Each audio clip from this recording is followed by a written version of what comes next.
Agar sizda ham gos uslugi ilovasi xuddi shunaqa holatda bo'lsa va siz kira olmayotgan bo'lsangiz, login parolingiz esidan chiqqan bo'lsa, hozir men sizga buni qanaqa tiklashni o'rgataman.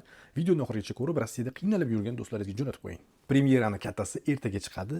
RuID ilovasi Play Market va App Store ga chiqdi va undan qanaqa O'zbekistondan turib yoki dunyoni xohlagan joydan turib ro'yxatdan o'tishni o'rgataman. Videomiz tayyor, xudo xolasa ertaga chiqadi. Meni yo'qotib qo'ymaslik uchun videoni saqlab qo'yib, podpiska qilib qo'yish esidan chiqmasin. Birinchimiz gos uslugi ilovasini ochib olamiz. Xo'p, bu yerda mana login parolingiz esidan chiqqandan keyin xuddi shunaqa holatda bo'ladi. Bu yerda void knopkasiga bosamiz. Xo'p, bu yerga kirgandan keyin mana telefon yoki parolingiz so'rayapti. Email, снилось. Ko'pchilikda shu parol esdan chiqqan bo'ladi. Shuning uchun biz ham bu восстановить degan joyga bosamiz.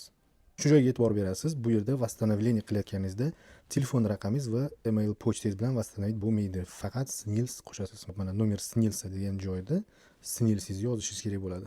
Снилсingizni yozib bo'lgandan keyin продолжить tugmasini bosasiz.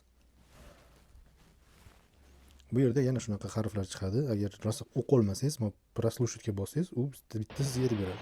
Mana o'sha kartinkani yozib chiqdik. Продолжить tugmasini bosamiz. Mana bu yerda yoki telefoningizga yoki pochtangizga qaysi biriga kodni jo'natamiz deyapti. Telefonni men tanlayman. Xo'p, mana kod keldi. Kodni kiritaman. Ana bu polyada yangi parol qo'ying deyapti. Bu yerda ehtiyot bo'lib, esingizda qoladigan parol yozishingiz kerak bo'ladi. Men parolimni yozib bo'ldim. Parolingiz yozib bo'lgandan keyin продолжить tugmasiga bitta bosasiz. Mana bo'ldi. Endi parolingizni обязательно qayergadir yozib oling.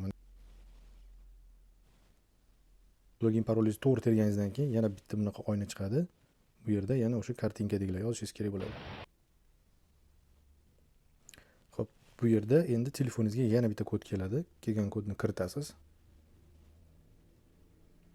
Oxirida o'sha gos uslugi ilovangizga yana bir marta parol qo'ying deydi. Ilovaga parol qo'yganingizdan keyin o'zi kirib ketadi. Mana e'tiboringiz uchun rahmat. Sog' bo'linglar.